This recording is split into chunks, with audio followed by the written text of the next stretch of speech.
Bagaimana perkembangan kasus dugaan korupsi di Kementerian Pertanian? Kapan Syahrul Yassin Limpo akan diperiksa KPK? Kita tanyakan langsung ke Kepala Bagian Pemberitaan KPK Ali Fikri yang sudah bergabung bersama kita di Sapa Indonesia malam hari ini. Selamat petang, Mbak Ali Fikri. Selamat petang Mbak Baik, Cindy. Mbak Ali, jadi kapan Syahrul Yassin Limpo akan dipanggil KPK? Ya seharusnya kan kemarin ya untuk hadir di Gedung Merah Putih KPK sebagai tersangka ya, tapi memang tidak bisa hadir. Dan kami mendengar tadi malam gitu ya, yang bersangkutan juga sudah sampai di Jakarta. Oke. Seharusnya kalau memang bersikap kooperatif, kami menunggu tadi bisa langsung hadir di Gedung Merah Putih KPK begitu ya, karena kan urusannya sudah selesai. Mhm. Lebih di suratnya, yang bersangkutan kemarin juga tidak menyebutkan akan datang tanggal berapa begitu ya, Oke. walaupun betul ada kalimat penjadwalan ulang begitu. Tapi semestinya karena kemarin sudah ditentukan harinya untuk hadir di Gedung Merah Putih KPK, semestinya ketika selesai urusan ya hadirlah begitu ya hari ini tadi di Gedung Oke. Merah Putih KPK. Tapi sampai sore hari ini ternyata yang bersangkutan juga belum muncul begitu di Gedung Merah Putih KPK. Jadi nanti akan dipanggil lagi atau bagaimana, Pak Ali? Nanti kami masih menunggu dari analisis tim penyidik KPK seperti apa begitu ya. Karena tentu sebenarnya kami sih berharap ya, sebagaimana komitmen yang bersangkutan selalu mengatakan akan kooperatif mengikuti proses hukum begitu ya.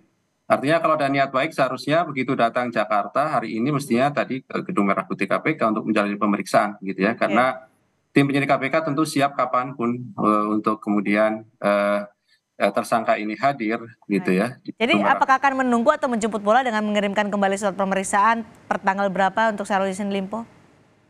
Sejauh ini belum mendapatkan informasi selengkapnya nanti dari tim ya. Kami segera koordinasi tentunya karena ini kan baru sore hari jam kerja artinya sudah selesai sekalipun kami dalam proses penindakan kan memang tidak mengenal waktu jam kerja, tetapi pada umumnya kan memang batasan waktu pemanggilan seorang untuk hadir di Gedung Merah Putih KPK itu ya pagi sampai sore begitu kan, sewajarnya begitu gitu. Namun memang sampai sore hari ini kami belum melakukan konfirmasi lebih lanjut pada teman-teman penyidik. Langkah apa yang seharusnya kemudian dilakukan dari analisis apakah kemudian dapat dinilai tersangka ini kooperatif atau tidak tentu ada di teman-teman penyidik begitu ya, Oke, karena itu kewenangannya baik. begitu. Hari ini ditunggu, tapi kalau besok Syahrul Yassin Limpo belum juga datang ke KPK, apa yang akan dilakukan? Ya tentu ada langkah-langkah yang bisa dilakukan oleh KPK ketika memanggil seorang sebagai tersangka. Artinya ketika penegak hukum seperti kami ini memanggil seseorang untuk hadir sebagai tersangka adalah sebuah niatan baik begitu, memberikan kesempatan kepada tersangka untuk bisa dikonfirmasi dan menyampaikan apa yang menjadi materi proses penyidikan begitu. Oke. Kami sudah memberikan ruang itu kepada tersangka sebenarnya kemarin sekalipun ada konfirmasi, ada kegiatan lain. Tetapi kan informasinya tadi malam pun sudah ada di Jakarta sehingga ya sekali lagi kalau memang ada niat kooperatif seharusnya sudah datang hari ini untuk memenuhi pemeriksaan. Akankah diambil upaya jemput paksa? Upaya jemput paksa itu sesuai dengan hukum acara pidana memang sangat memungkinkan ya. Jangankan tersangka, saksi pun bisa dilakukan begitu. Apalagi terhadap seorang tersangka. Tapi lagi-lagi ini kan kebutuhan nanti dalam proses penyidikan berdasarkan analisis dari tim. Artinya tim penyidik yang akan menentukan apakah kebutuhan untuk misalnya jemput paksa itu bisa dilakukankah atau tidak untuk proses penanganan agar lebih cepat begitu ya. Kami juga tentu melihat bahwa proses penanganan perkara ini dibutuhkan cepat begitu ya. Setelah kemarin kami umumkan para tersangkanya, setelah melalui proses-proses yang panjang dari mulai penyelidikan di awal Januari 2023 dan kemudian penyidikan, penggeledahan, mengkonfirmasi terhadap beberapa orang saksi sekitar 15-an dan kemudian kami memanggil para tersangka ini juga sebagai saksi ya, 2 orang hadir kemarin, berikutnya kami panggil sebagai tersangka hanya 1 yang hadir. Oleh karena itu tentu kesempatan-kesempatan terhadap para tersangka ini untuk hadir itu sudah kami berikan ruangnya begitu ya. Baik. Namun sampai malam hari ini ternyata juga belum muncul di Gedung Merah Putih KPK. Baik, di pemanggilan nanti apakah akan langsung ditahan atau masih ada pemeriksaan-pemeriksaan lainnya?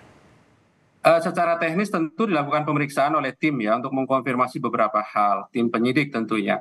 Berikutnya nanti tim akan menilai ya syarat subjektif maupun syarat objektif sesuai ketentuan. Apakah kemudian seseorang tersangka yang hadir dan dilakukan pemeriksaan itu dapat dilakukan penahanan atau tidak. Nanti itu teknis sebenarnya ya, kewenangan dari tim penyidik untuk kemudian menentukan, baru kemudian diusulkan pada struktural di penindakannya apakah kemudian dilakukan penahanan atau tidak setelah dilakukan pemeriksaan. Tapi lagi-lagi yang terpenting adalah tersangkanya hadir dulu begitu. Yang penting kan itu. Dari kemarin kami tunggu sampai malam hari ini sebenarnya kan. Oke, upaya jemput paksa itu masih menjadi opsi ya, yang juga masih terbuka opsi itu jemput paksa bagi tersangka Syahrul Yassin Limpo. Baik, Pak Ali, KPK kemarin kan menjelaskan kronologi korupsi Kementerian Pertanian terkait uang setoran dari bawahan. Apakah modusnya hanya soal uang setoran ini atau masih ada kasus lainnya yang menyangkut Syahrul Yassin Limpo? Karena disebut ada 3 klaster, kemudian uang yang disebut sebagai hasil mengumpulkan setoran dari bawahannya 13,9 juta, padahal yang ditemukan di penggeledahan di rumah dinas dan juga di rumah dinas Syahrul Yassin Limpo ada 30 miliar rupiah. Ya, jadi apa yang kemudian kami sampaikan, kami bacakan poin-poin dalam kongres kemarin adalah eh, pintu masuknya begitu ya, Mbak Cindy begitu ya. Jadi tentu tidak bisa kami detailkan seperti apa modus dan dugaan perbuatan begitu ya, mens rea dan actus reus tentunya dari para tersangka ini begitu. Karena kan setelah kami lakukan penahanan bukan berarti perkaranya selesai begitu, tapi justru kemudian kami punya waktu 4 bulan ke depan untuk menyelesaikannya begitu.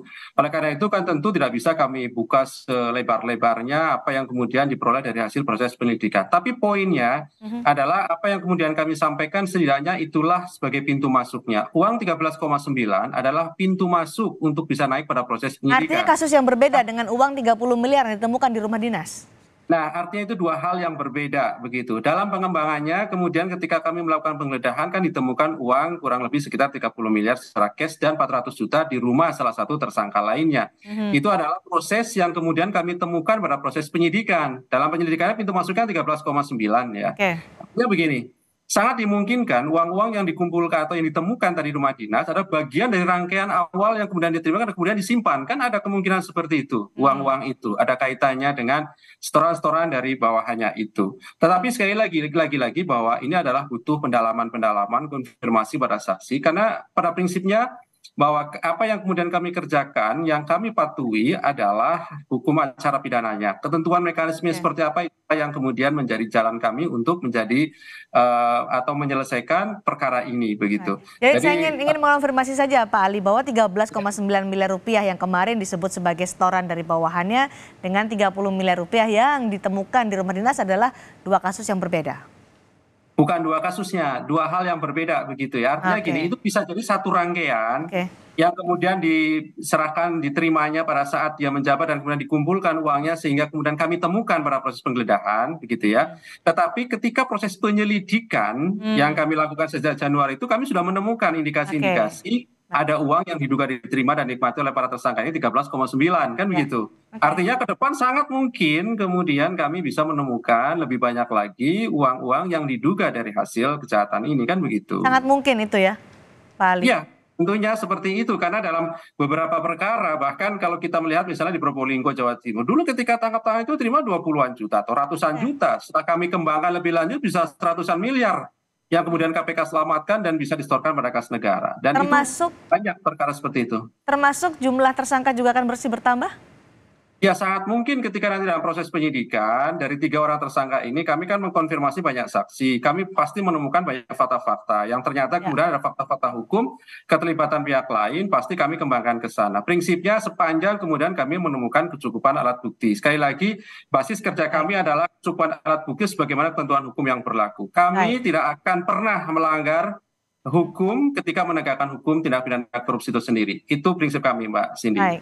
Pak Yohanes Tanak kemarin juga menyatakan bahwa akan mendalami aliran dana dari Syahrul Yassin Limpo ke partai politik. Sejauh mana KPK sudah mengusut ini? Ya tentu aliran dana ini bagian dari kan tadi ada klaster-klaster lain yang disebutkan Mbak Cindy tadi selain pemerasan dalam jabatan, gratifikasi dan TPPU kan begitu ya. Ketika kami mengusut perkara TPPU tentu kan follow the money. Kita kejar uang, aliran uangnya. Siapapun kepada siapapun, siapa menerima berapa dan seterusnya, bagian dari pendalaman-pendalaman dalam proses penyidikan ini. Termasuk kalau kemudian fakta-faktanya ada yang ke partai politik tertentu misalnya, ya pasti kemudian kami dalami juga ke sana. Prinsipnya siapapun begitu ya, yang diduga kemudian turut menikmati dari hasil kejahatan ini, ya pasti kemudian kami konfirmasi, kan begitu. Ini sudah disebut oleh pimpinan KPK kemarin, Yohanes Tanak, apakah sudah ada yang mengarah ke sana karena sampai disebut akan mendalami aliran dana ke partai politik? Iya, prinsipnya ke siapapun, ke partai politik, ke individu-individu, ke Baik. keluarga itu seterusnya pasti kami dalami ya, karena kemarin kan banyak pertanyaan-pertanyaan dari teman-teman media terkait dengan informasi-informasi yang beredar di luar. Tentu hal itu pasti kami dalami lebih lanjut dalam proses pengembangan perkara yang sedang kami lakukan ini. Setidaknya waktu 4 bulan yang diberikan oleh ketentuan hukum, itulah yang akan kami optimalkan untuk menyelesaikannya begitu. Baik, kasus mantan Menteri Pertanian Syahrul Yassin Limpo yang sekarang berproses di KPK, ini kan juga beririsan dengan kasus yang sedang diproses di Polda Metro Jaya yang melibatkan pimpinan KPK. Ada desakan pimpinan KPK ketika menangani kasus ini dinonaktifkanlah atau nonaktif supaya tidak ada konflik kepentingan. Bagaimana KPK menjawab terkait dengan hal itu? Yang pertama, bukan hanya di Polda saya kira, Dewan Pengawas KPK juga sudah menerima terkait dengan dugaan etiknya. Silakan saja semuanya berjalan, baik itu Dewan Pengawas KPK dan di Polda, begitu ya. Tetapi jangan lupakan bahwa ada perkara pokok yang sedang diselesaikan oleh KPK dan kami juga mengajak masyarakat untuk terus mengawal, termasuk teman-teman media terkait hal ini, begitu ya. Silahkan, karena tentu kan penegak hukum punya kewenangan, punya tugas pokok dan fungsinya sepanjang kemudian memang ada aturan-aturan, ada kewenangan-kewenangan yang dimilikinya sesuai dengan aturan hukum. Kita hargai dan hormati, begitu ya. Jadi akankah nonaktif atau tidak, Pak Ali? Ya, terkait dengan tadi itu, apakah kemudian harus aktif non-aktif? Pertanyaannya adalah apakah dalam proses penyidikan itu juga sudah ada ditetapkan tersangka sepanjang yang kami tahu? Itu adalah proses penyidikan umum, seperti halnya dugaan bocoran di SDM juga sudah naik proses penyidikan kemarin itu kan. Artinya bahwa ini adalah proses penyidikan umum, berbeda dengan di KPK ketika penyidikan itu sudah pasti, sejauh ini sudah pasti ada tersangkanya. Ketika di penegak hukum lain, kejaksaan ataupun kepolisian itu ada kita sebut dengan penyidikan umum. Belum ada tersangkanya, tapi dalam perjalanan bisa menetapkan. Oleh karena itu tentu, begini Mbak Cindy, kami di KPK kalau dalam konteks pimpinan tentu kan ada kolektif kolegial gitu ya.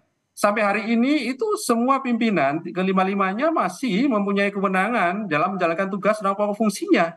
Justru kemudian tidak ikut dalam proses-proses pengambil keputusan dan lain-lain akan menjadi masalah hukum begitu. Kami tidak ingin terjebak di situ. Prinsipnya sepanjang kemudian aturan-aturannya ada diberikan undang-undang sebagai bagian dari amanat ketentuan undang-undang, pasti kemudian KPK jalankan. Kan di situ. Oke, masih menunggu proses di Polda Metro Jaya berarti ya, Pak Ali ya?